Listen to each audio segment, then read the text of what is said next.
So I'm just going to introduce myself. My name is Anna Staruszkiewicz. I am the founder of the Music Will Save the World nonprofit organization.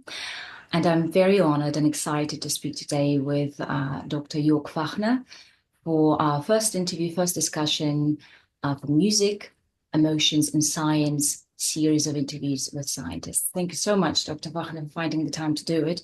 If you don't mind, I'll read out a few things about you, easily available online. A very impressive read up.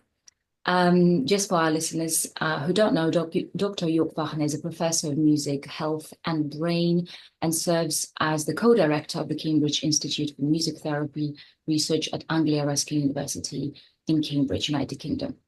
His primary research interests include music therapy, improvisation, and social neuroscience, attunement, timing, and principles of music therapy processes, the impact of music on brain processes in therapeutic settings, the relationship between music and the brain's reward system, popular music culture and performance.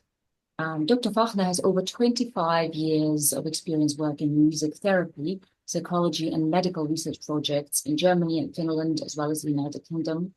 He specializes in translational research topics that bridge the social, medical, and music sciences. His work often involves using technology to investigate the social neuroscience of music therapy, including the use of EEG hyperscanning to analyze therapeutic processes. As I mentioned, Music Will Save the World is a UK-registered nonprofit organization that seeks to harness the power of music to address critical, important social and emotional issues. In many ways, what we would like to explore and discover in these conversations with scientists and researchers, it aligns with your work. If you don't mind, we can start straight away with introduction. And if you could tell us just a little bit about your own journey to music, neuroscience, and therapy, and what inspired you to combine those fields in your research. Yes, thank you. Well, when I started working at the university, I was working as a research assistant, also in music therapy, but in the same building, we were together with the physiologist from that medical faculty in which we were located. And they had a nice lab. And in this lab, there was also an EEG brain imager. And as I was interested as a musician in improvisation, and I did a lot of concerts and improvisation, live music, and I was always wondering, what is it that makes us, go together and how can we explain that? And when I saw these brainwaves the first time evolving during a listening session, they were investigating particular auditory phenomena there. I I felt very attracted, and I thought, well, in these ongoing brainwaves, we may see something that gives us a bit of a clue what is involved in my playing and in the other one's playing. And so that when there is something happening in the playing and the improvisation, very often you just change, rhythm, or you stop and start again. Something that's quite astonishing or surprising as well. And sometimes it just goes down like, breaks altogether. And it's becoming awful. But if it works well, there is something that connects you. And this kind of connection I hope to see in the EEG. And then everything else was then becoming a doctor and going forward with our research. And now I've just started looking into these bits more distinctly because the technology during that time when I was studying wasn't working that well for that. Well, thank you so much for sharing that. What instrument or maybe instruments did you play or still play? Oh, I love guitar playing. I play a little bit of also piano, but also I like Turkish music. So I learned to play the Turkish saz, so I listen to a lot of saz music. And especially they have, not only 12 tones, they have more, up to Yeah, 36. And I love that very much with these. they're more nuanced, right? With all of those smaller. Yes, So, yes. And the yes. rhythms are also quite interesting. They're not, let's say, the straight ones. They are, sometimes quite tricky to Oh, keep I can in. imagine. Yes. And so, yeah, but yes, so that was interesting for me. But No, yeah, it's the, wonderful that you have your own background in actually playing music, and that you not only research it, but you also are able yourself to create music. That's very important for a researcher who does that kind of work. I was wondering, how would you say your work as the co-director of Cambridge Institute for Music Therapy Research reflect your passion for understanding the connection between music, emotions, and the brain? How does your role kind of help you with that work? well, first of all, I mean, that developed out of the wish that we can really deepen our understanding of what is happening in music therapy. So when we were founding this institute and had the chance to go out mostly into research, one of the driving forces was that knowledge as therapists that during a session, let's say it's 30 minutes, within these sessions, there's always a particular segment or segments, certain moments that have a special therapeutic meaning. So, and this is sometimes ephemeric, so you can't even capture that. You can describe that in words, but it is not that easily uh, to describe. Well, there's methods, microanalytic methods. So, but then you extend words. You really go into details in a way that you can't really, yeah, make it easily possible to grasp. And again, with these waves, I felt, well, this is something that goes along with these moments. And so, in the role, my title is a professor of music, health, and the brain, which is reflecting that kind of interest, also my experiences and the knowledge that I may offer to serve or to investigate these problems.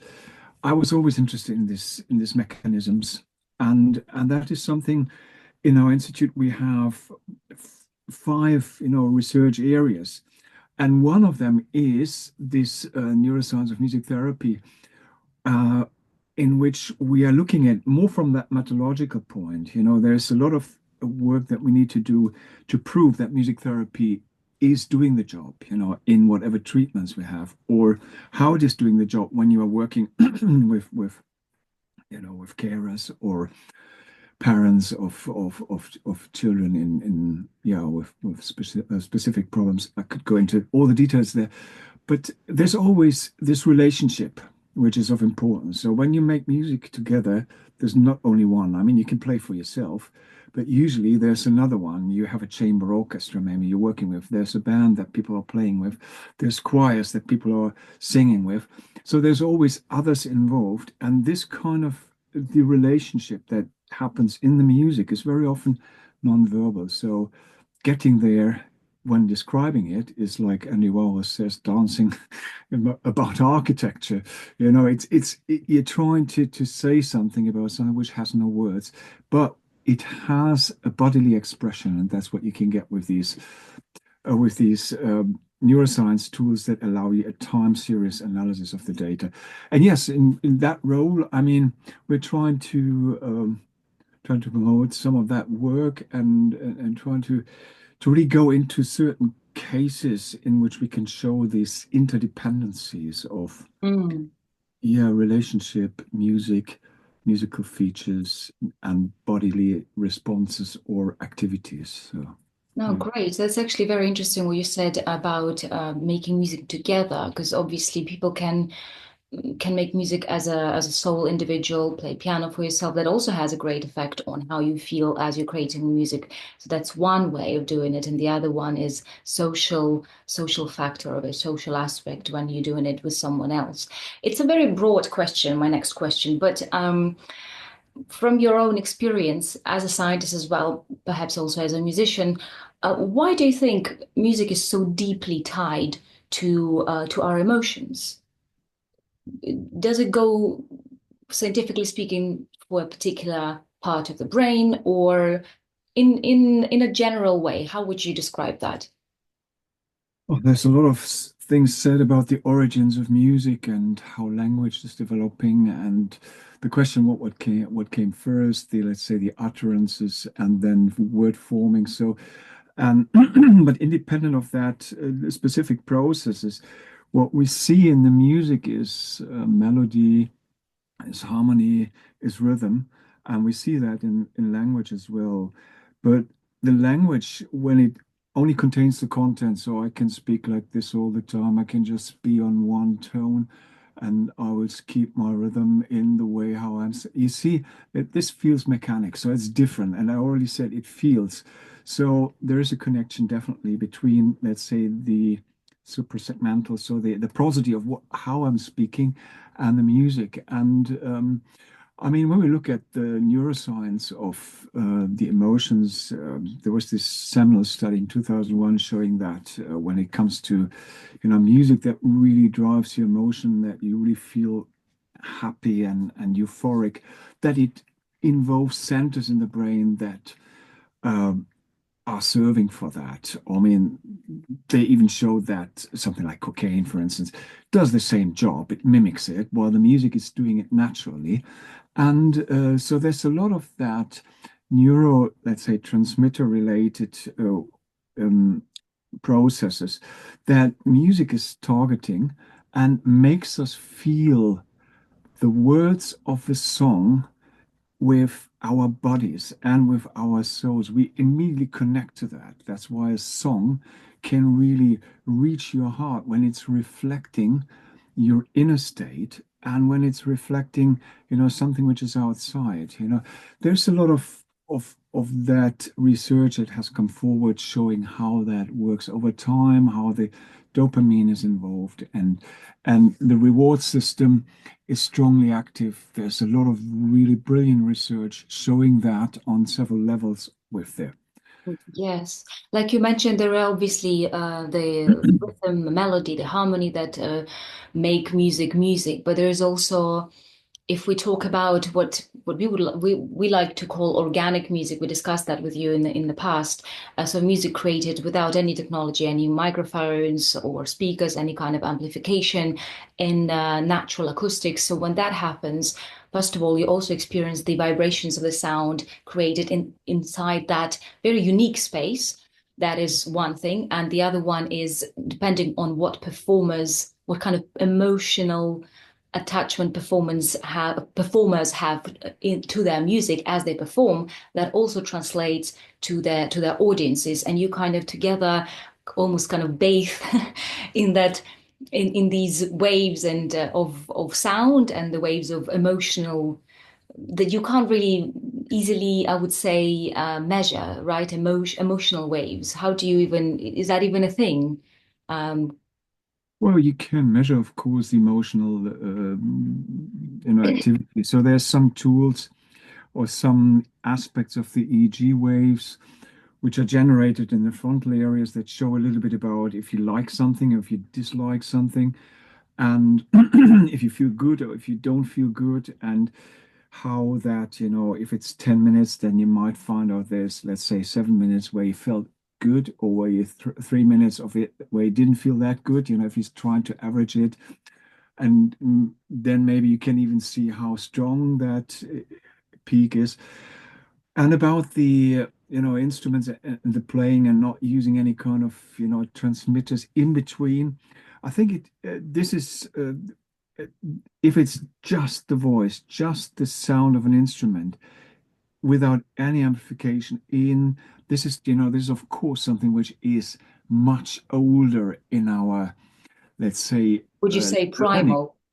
Yeah, in our learning, because this is how it all started. I mean, there is this flute found in the south of Germany in a cave that was obviously the oldest artifact, no matter where it was found, just the oldest artifact of musical instrument. And that cave had particular acoustic features, which of course you can imagine, if you try time travel in your thoughts or in your mind in imagery, you can imagine how it was just listening to flute playing in such a reverberating space. So, and Yes. of course, that was used for ritualistic, whatever kind of festivities or, initiation rites to make, because it was marking a particular special place. And this knowledge about something really is engraved somehow in our biology when it comes to music as well. I mean,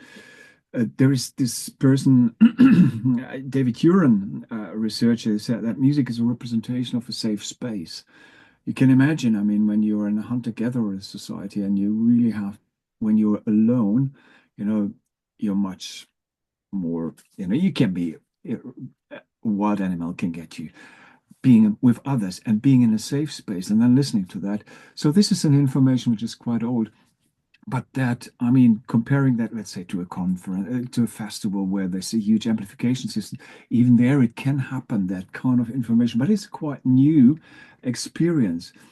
And in my time when I was working with anthroposophic in our music thinking, the idea that the expression of your inner abilities to really convey a message without any transmission in between. Even with the piano, there was discussion in this because there's a mechanical system behind it. So there's a love of string instruments. I think when we use that in the right sphere, we can use anything, any technology that will bring something forward as long as the intentions of the ones doing it are right. You know, if you have the intention to kind of manipulate the mass and really make them believe that you're the healer and the big Führer, well, No, that's not very good. different. Yeah. Very much so. Well, under the music will save the world, we also invest into exploring various experimental music projects. That includes amplification, that includes recording. So we have two different, so to say, branches and directions: organic music and ambient music. It's very, very interesting. By the way, how old is that flute that you mentioned? Do you remember how old that is? Well, that would be something for ethnomusicologists, but I recollect in my memories it's about 30, 35 years, 1,000 years My old. goodness. That's Wow. what And I it was found in that cave.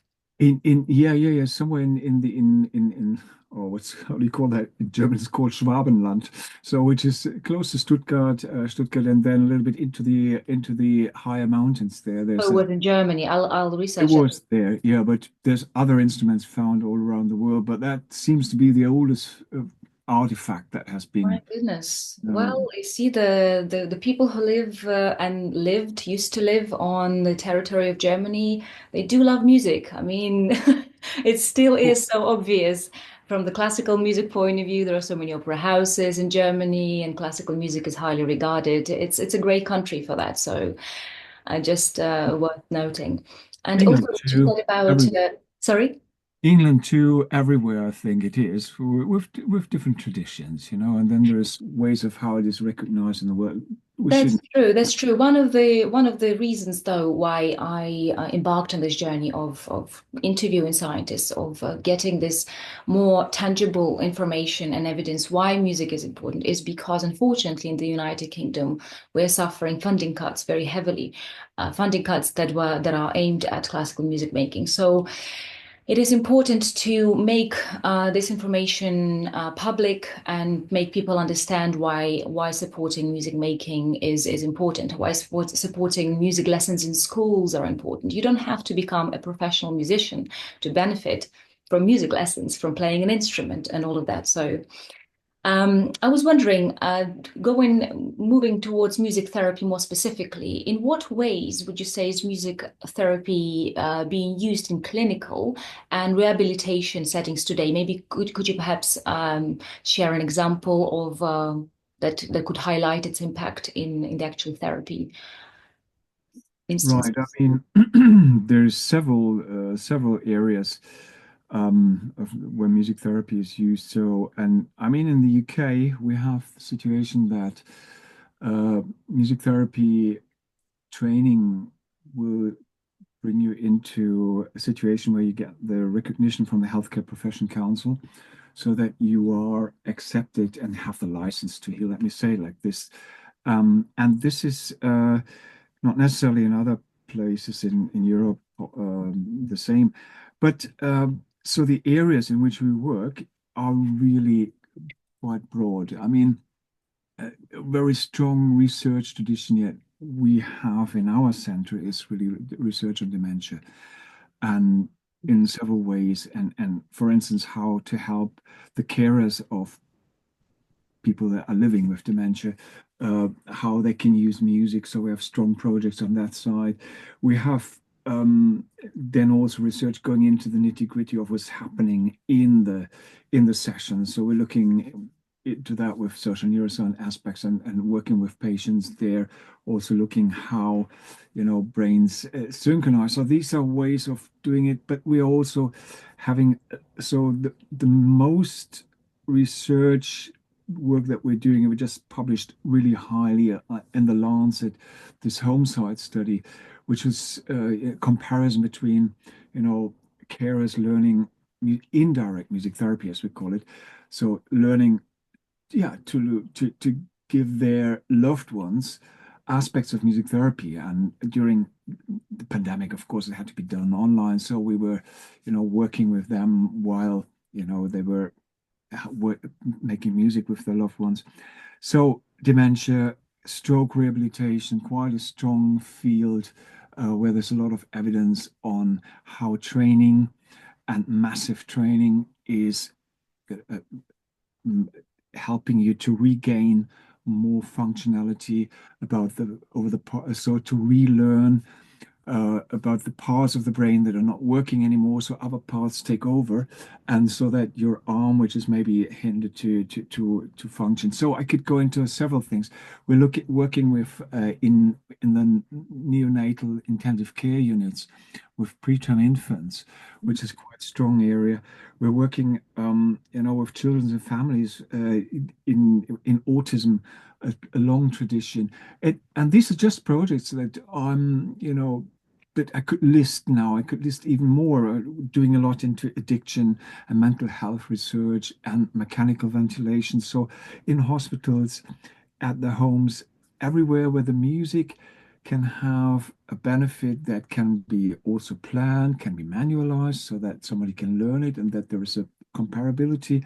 And yeah, we are keen to, yeah, to show with the tools that are the accepted ones to be comparable to other healthcare interventions, and that's these randomized control trials. We're doing a lot of systematic reviews on Cochrane reviews, uh, just to show the evidence that the music is doing a job. And we're also looking into into the mechanisms. So we're quite interested in how the treatment works because uh, you don't want to just show that it works. You want to explain also why it Yes. works. And this is as a curious scientist, from the beginning, as I said, when I saw these brainwaves, I thought, oh, great, that might help us to explain what's happening when we're making music. And so, yeah, so these are things that we are keen on to publish properly with good methods and get into the scientific debate and be criticized on whatever is needed and do our best. Yes, and just do what science does, right? You research, Exactly. you then Yeah. check it, you then research some more. And but it's very interesting to hear that you use music therapy in all kinds of cases, all kinds of conditions, and you mentioned autism as well. By the way, what kind of music? I'm sure you use different kinds of music, but is there a specific type of music you, as a music therapy researcher, would you choose a certain type of music, or it Well, depends on the case? yes, I mean that's the answer actually. It always depends on the case, and that's the nice thing about music that you can communicate. But of course, with dementia, for instance, we know that, there are certain songs which are representing a certain part in your life, certain time in your life when everything was, on high, functionality and good moods. And of course, you can reactivate that with particular songs. So when it comes for listening interventions, Well, you need to know exactly about that. You need to know which are the songs, which recordings, which who is the the interpreter, or not interpreter. I mean, who's the artist who's singing that song that had that voice, which was really making the music tick and work for that person. So this information, as therapists, we know that, and we need to collect that properly. But there is no, let's say, the rule of thumb which music works better. I mean, if you grow up as a child in a household where everybody is happy when they're listening to the darkest metal music you can ever imagine, or wildest improvised free jazz, you feel at home when you're listening to that. While others, have may think, oh, that's not good for me, or I don't like it. So music is so personal. Um, but yes, I mean, you can't put a baby to sleep with a very fast music. In general, you try to have a different toning. You try to be more less in less tempo, and so on. So, or even less rhythm. So all these things, there are some, let's say, universal observations that can be made, but in the end, the therapist decides, or he or she is doing it, finds out now is the time to do this and not to do that. And that makes it so complicated because it's Mhm. interactive. And this is why we need to know how this interactive process is doing the job in the music. Mm. So do you mean when you said individual cases, let's say as a therapist, you need to do your homework in terms of getting to know the person. And let's say, hypothetically, there is a case of an 80-year-old person with dementia. And if you're trying to connect them to the happier, healthier time of their life, let's say 40 years ago, you would then research their area, their family history, what they used to like to listen to, what made them happy listening to, and then you would use that kind of music Yes. to access that connection towards a healthier life, and therefore potentially automatically healthier reactions of the brain as an automatic response. Is that? Yes, to some degree, it is like this. I mean, we all have something like a top 20, no matter what kind of background we have. And it's good to know this top 20 from your patient, because, and you also need to know what is the music that this person hates or has, traumatic experiences with. One example, one colleague of mine from Vienna was working with a refugee that came from over the Mediterranean Sea, and he was using the wind, the ocean drum, you know, and immediately this person became, traumatic because listening to the ocean drum also made him reminding on the sea waves, and then he heard the engine of that tiny boat and got, completely out of. So you need to know about the history a little bit. So there's some anamnestic work at the beginning where you want to find out, especially when it comes to listening to music, but also when you play music with somebody. You want to find out if there's any adverse, experiences, or, there's people. So music can be dangerous as well. Yeah. That's what I want to say. It can be the wrong music. It can trigger. So a piece itself can be considered soothing, can be considered calming, but for that particular person, because they experienced a certain situation whilst that music played or these kind of sounds were present, that would trigger a different response from what you would normally expect. Right. Yes. And but generally, if it's music that makes you happy, as I said at the beginning, there is the reward system that then kicks in and gives you that feel good factor related to that good memories. And of Yes. course, that in dementia kind of seems to be a salient input for people to be able to move properly or to speak again or to reflect on things and be back for a moment. And other diseases, there's a lot of interesting films, for instance, a music therapist, a colleague in New York, speaking about somebody with a particular memory problem coming back after listening to Beatles song, into life and talking while all the time before like a vegetable, not doing anything, you know. And that, so there is, The Music Never Stops is the movie. So have a look for that. It's Oh, do you? I It's will in the mention to the link hospital as with well. Music never stops. the music never stops with yeah, a patient in Oliver Sacks hospital, and It's a great yeah, recommendation. it's really an interesting example of the power of music, and it starts with the Marseillaise when the person suddenly, becomes awake. And we have other cases where somebody's just, hanging out like this, and then comes the music and wakes up. All these things are there because, I mean, if dementia does anything, it defragments time perception, or you're not sure where you are, But the music has a serial structure. It has a beginning, it has an end, it has a predictable structure, and in there you can feel at home. You know what's coming next, or what might come next, and that that kind of safe place, as David Uring would call it, is of importance in some situation where everything seems to be totally fragmented and has no temporal clear structure, while music has. And yeah, so this is also one thing. And in a therapy setting, when you're creating that kind of structure, you can also bring somebody back because it's yeah, stirring up the emotion, then a proper place when okay, now this song should come in, and we start singing about that song. Complete the other way around in addiction. Some music can remind on drug taking. So everything which is good for a dementia patient can be of, the prince Yes. of the good memory. In this case, the good memory can have bad consequences because it reminds on, yeah, on very nice experiences with music and drugs. That's Mhm. So when you said that a person could just sit there completely unresponsive and a piece of music comes on and they suddenly become just, let's say, normal, they speak, they interact, that because of that bridge, as you said, that music can build back to your consciousness, so to say, you are awake, so to say, yeah. somehow, but we're yet to understand how that works. There is a very nice example of a dancer, an old woman with dementia.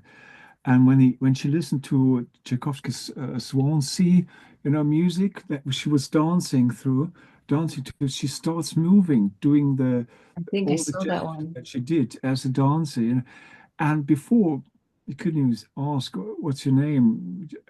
I mean, there are these examples, they are extreme, but it points towards the direction that in the moment there is a stimulus that the brain can work with. And there's research, especially in dementia, on parts of the brain which are still working properly, depending on the dementia type, yes. But with that, it is a good enough stimulus that the brain can recreate a normality. Well, but if that's not there, then yeah, the person seems to be not existing, or is kind of in that state that you can't speak to, or and it's the same also with persons in with disorders of consciousness. There's examples of music therapists being able to wake people up from a coma.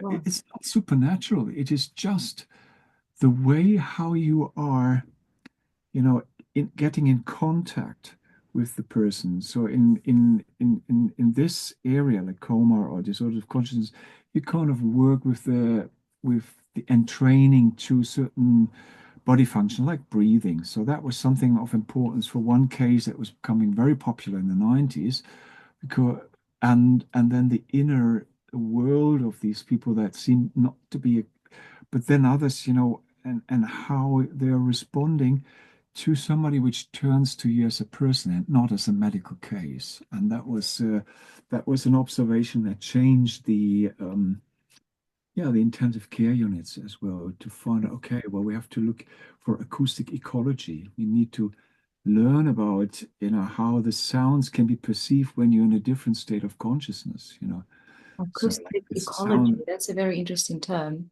Oh, yes, that has gone into a lot of research also, or with on the NICU units with these preterm infants, how you're really training to the breathing patterns, or eye blinks. There's so many things that you can make use of Mm. when you really, when you want to help somebody with Yeah. music. Well, I'm sure there are so many different cases we could keep discussing. Shall we move towards music, the brain and social neuroscience, so to say? Perhaps let's talk about what happens in the brain when we listen or perform music. You actually received a doctoral degree in medical science in 2001, as I read, by studying changes in the neural correlates of consciousness using EEG during music perception. So this really is a fascinating topic. It's raining heavily here. I'm not sure if you can hear the rain, but No, no, no, okay, no. It's sunny here. it's Well, getting luckily. stormy. Um, so it is really a fascinating topic, and I would love to have a whole separate interview to discuss this with you, or maybe in the future if you have time.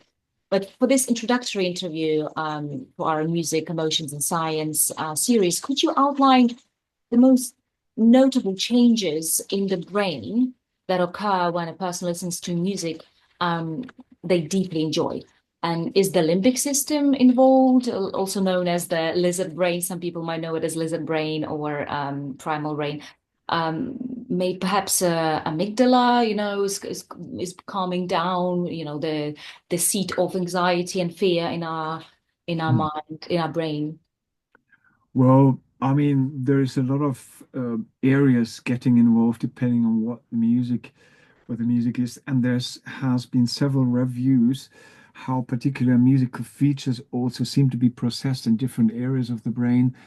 Um, so what you said about the limbic system, I think this is a very strong fact that we know that the music is connecting us with the reward system and with a system that is yeah, also related to that question that David Turing or that statement from David Turing about in music is a safe place, because the amygdala, for instance, when you hear something which is related in our, let's say, genetic engraving of our memory patterns, to certain sounds that may remind you on on a rattlesnake or whatever, depends on where you wake, where you're, it will send an alarm signal, you know, and that alarm signal is even before you consciously process it. So long story short, our auditory system is linked or is wired up in a way that it responds to good or negative sounds from the environment in a very quick way and sends an alarm signal and initiates, running away or so the fight and flight response. So that is one thing. And the limbic system and the is very much involved in that. We could go into several other aspects of it. That would make a big list. So what I really recommend, although it's an old book now, it is a book from Daniel Levitin. This is Your Brain on Music. I love it. I mean, he's an engineer. He put Sting into the scanner and was showing how his brain was working. And yeah, he's looking at it from a musician's point of view. And I very much liked reading it when it was published in 2006. So it's a good one to start with. But then there's new books also on that and several reviews. So the frontal area involved, actually, it is the all over, but when it comes to emotion and attention, it's very much the limbic system. So I could go into whatever we would say the corpus callosum. So that's the part Exactly. That's why I would love to have a whole separate thing on this with you. yeah. Such And I a think I would just throw words into the room that would kind of seem to, this is the center of the music, and there is no brain center for music. The whole brain is activated while we are in music, doing music, remembering music, loving music, hating music. What the science does is give some traces of the responses according to the provocations or to the to the paradigms. That means the way of how they are provoking a response according to the methodology. And then you have some responses. So you always have to read it on the background of how was it measured and what was the intention, what did they listen to, and how they were situated in the lab when it But was happening. So I seem to go away from answering that question, but because I could just drop words, yes. like corpus callosum, then yeah, anterior cingulatum, all these bits, that are part of the limbic system to some degree, not the corpus callosum, but uh, yeah, and that are related to brain plasticity. So, brain plasticity, of course, is something which was a strong argument for music lessons because the more you train, the more you will have a specialized brain response and brain areas that are growing because of the training. So, which was showing that, when you're playing, when you learn piano from the very early days of your youth, your brain looks different on the auditory system. So the auditory system has a better nuancing kind of response to sounds. Mm. But you could say when you're knitting or when you are a goldsmith, and you have to do your work very distinctly and you have a family history of that, that will be the same, the same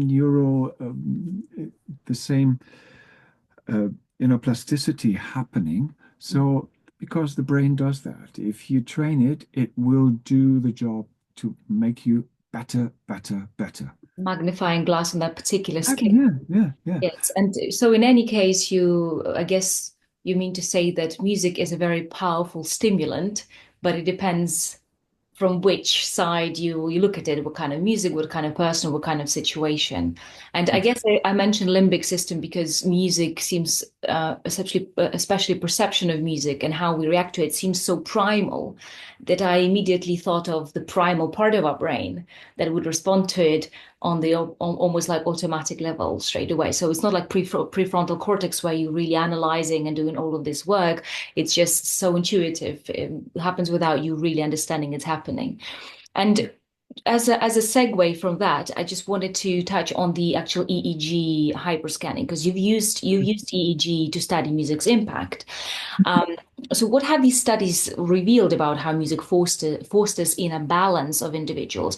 We know that EEG scanning can measure the intensity of brain waves specifically, right? So, I'd love to touch on the topic of changes in the brain wave activity, especially when we listen perhaps to calming music or to calming music for that particular individual, because we already discussed that different music calms differently different people.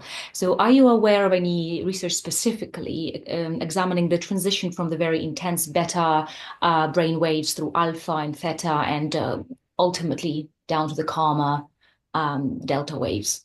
Are there any researches done like that? Well, it is so that I mean, EEG waves, they are, active all the time. So, which is a particular way of showing how the electric energy in the brain is connecting between brain cells and neurons, and then how information transfer is happening. And then as a result, we can see these waveforms. Let's say the faster waveforms are usually connected to activity in smaller units, while the bigger waveforms are connected to activities in larger units. Let me say it like this. So, and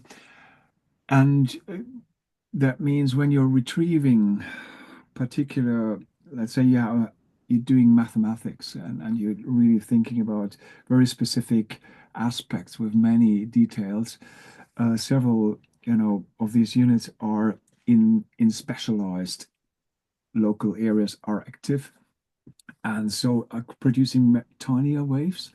While when there is an overall activity in a particular brain area, and there is, or even when there is less um, less detailed work, but a more connected work, then you have a different waveform. So long story short, um, all these waveforms appear at the same time, but some of them seem to be more prominent for instance, I mean, when you close your eyes, you have more alpha waves from 8 to 12 hertz in your occipital areas in the rear back because, well, the eyes are closed and there's no input, so there's no work. That means that the bigger waves are coming in and representing there is less work to do. Because And do you mean, if I may interrupt just to clarify, do you mean because the stimulation through the visual perception is less, and obviously we are bombarded with so much visual stuff constantly that if we stop that, then we go back to other senses more? well, then let's say in the area is not that much work to do. If I close my eyes, then then the neurons in that area don't have that much work to do. Let's say it's simple as that, you know. And but for instance, when you close your eyes and listen to music, then you're turning your interest inwardly. So of course, then alpha waves become more prominent.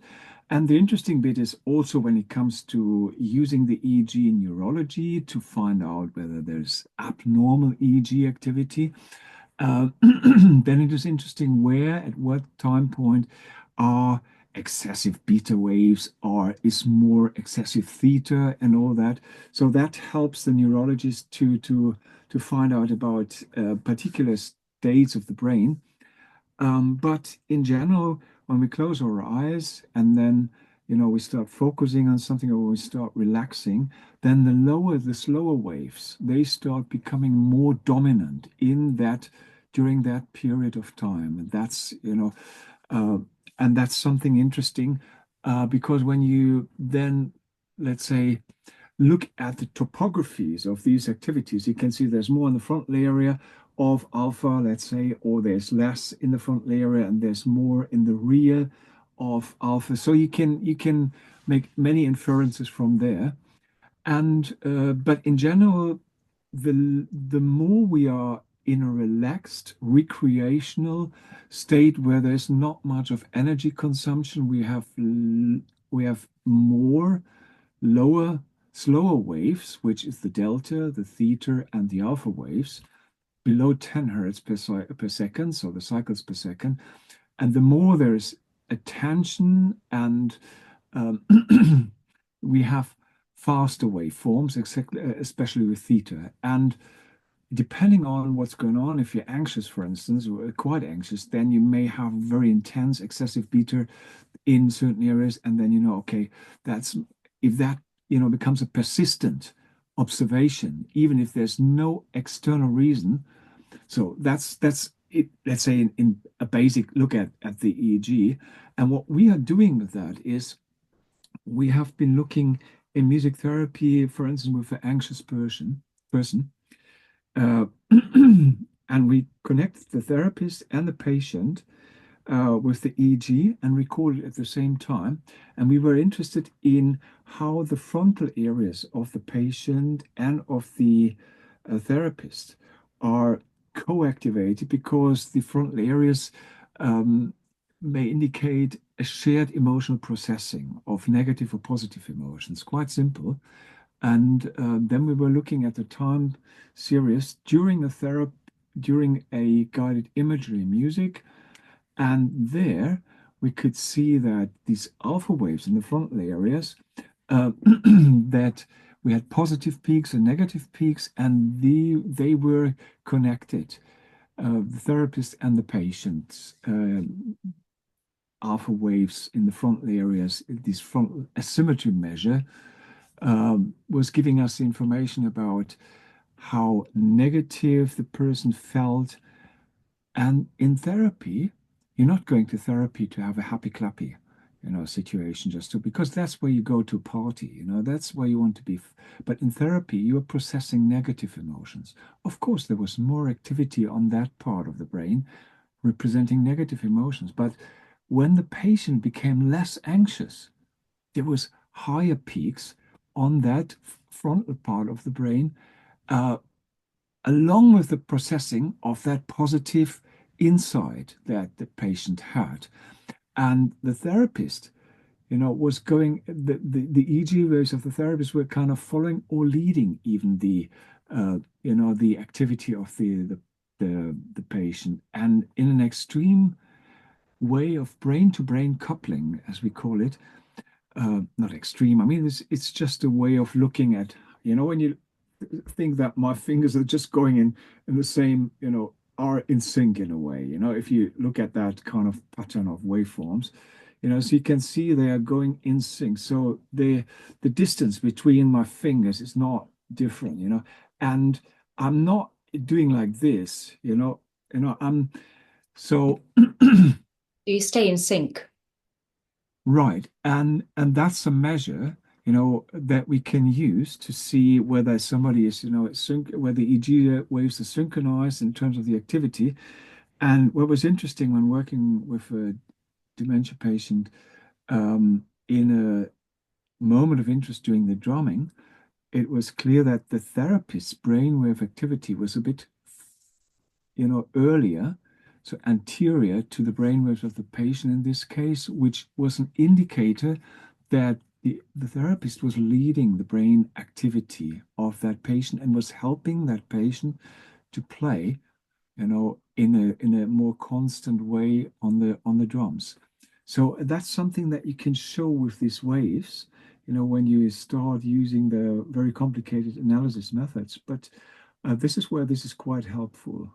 Mhm. That's hyperscanning because we're measuring one brain and the other brain at the same time, and then look at these kind of synchrony values, and how they are, whose brain activity is following, who's leading, and in which waveforms, in which areas, and yeah, and there, for instance, the delta range was of importance.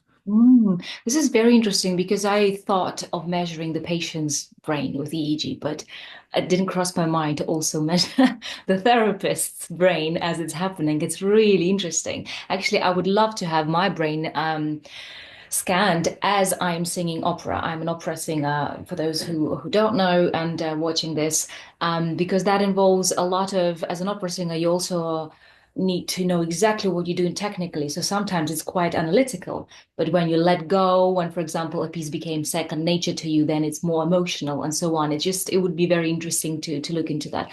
As we move towards closing this conversation, I would like to just ask you, as I mentioned before, about the funding cuts that happened in the United Kingdom in support of classical music making and music making in general. In your professional opinion, as a music therapy uh, researcher, scientist, um, why do you think it is important to actually continue funding professional music making, or continue funding music therapy research? Why is it important to our societies? Obviously, we had a long conversation about all kinds of things, but why, if you were to speak to someone in authority who says, I don't know, it's so intangible. Music is not important. It's not a priority. Of course, it's not the priority. But what would you tell them why it is important to keep funding it? Well, there's several things because language, music is a language of emotions, and it's important to kind of know about your emotion, and how we are interacting with each other is also, you know music, makes you more sensitive to the way how you speak with others, how you entrain, how you get in touch with others. So it is a peacekeeping activity in a way to make music. And that was actually my first, when you just started, I was thinking, well, this truth in the First World War, when they were all coming out of the trenches and they were feasting Christmas, singing songs together, and then start asking, why are we doing this here? Why are we shooting at each other? And of course, nobody liked that from those officials that want them to be buried in graves.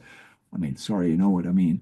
And so the music was kind of, bringing them together. So, I mean, that's not an answer straight to those people that you were saying, but the music shows that the music activity is an art form, is a humanitarian, is being human, and that being human. And this trenches example is one of the strongest that I can think of when in times where we were going, more and more against each other, to really love the music of the different areas of the world. It's kind of connecting us, knowing there's this person that is doing that music. So that kind of this peacekeeping of it, but it is also helping you to concentrate. People get older that are doing music, that have your better coordination, that are trained to regulate the emotions differently. So there's a lot of social benefits which are paying out in the long run when you translate it in the health economies, how that works. And so there's a lot of things that can be said. And I mean, there's Cochrane reviews on us. There's a lot of RCTs showing that music therapy is doing a good job. So we have provided a lot of that in our profession. And these would be the things that I would put on the table and say, well, look, these are their publications. But what it means is that that the world will be a better place if we just keep on going with the music, no matter if therapy or not, but with the music. And Exactly. And as I mentioned before, you don't need to be a professional musician to benefit from it. no, It's just taking classes, it's listening to music, it's attending performances, but high quality music making is important also to provide to those listeners, to provide to audiences. At Music Will Save the World, we believe that music truly has the power to save the world in this kind of overblown way, right? So to speak, due to its ability, as we discussed, to restore that inner emotional and mental equilibrium in individuals, depending on what kind of music they prefer. And the more balanced people we have, the more balanced societies we can create, and so on. So it's not treating an acute problem; it's going deeper into the roots of individuals and how they feel within themselves. So, of course, supporting mental and emotional health often requires high quality work with a therapist and or self development efforts. However, many people feel quite overwhelmed to start the journey of that huge therapy that they need to undertake if they feel like it. And this is where music can perhaps be this gentle guide, gentle bridge, paving the way towards this deeper self-exploration and growth. And I hope you agree with that. If you don't, please say now. what I mean, Nigel Osborne is one of the persons they know watch a lot of things and activities, and we're happy to have him here in February and to the 24th of February to speaking to us about his work in Ukraine and around the world where he was, interested in the peacekeeping ability of music. And I mean, we both agree surely on that. And I think so, yeah, music makes us, well, I mean, I love music. What else can I say? Yes, it makes us whole inside, it helps Yeah. us feel that emotional equilibrium, like I said. What was the name of the person you just Oh, mentioned? Nigel Osborne, Professor Nigel Osborne. He was in Edinburgh. Just before I let you go, Exactly. I just wanted to say that we've obviously touched on so many really fascinating topics, and we can go on and on forever. For those who are listening to us now, watching this video, where can they find and learn more about your work? Where can they read about it? Any kind of social platforms where they can read about your work? Oh, you can find that on the Cambridge Institute for Music Therapy pages at Anglia Ruskin University in Cambridge. Great. That's the best way to go there. Okay, and I'll include that link under the video. Thank you so much, Dr. Fachner, for your time, and I really appreciate it. Hopefully, we can organize another one in the future with a more detailed, maybe some specific cases and so on. But I really appreciate your time. Enjoy the rest of your day. Thank Thank you. you, and you. Bye bye. Bye bye.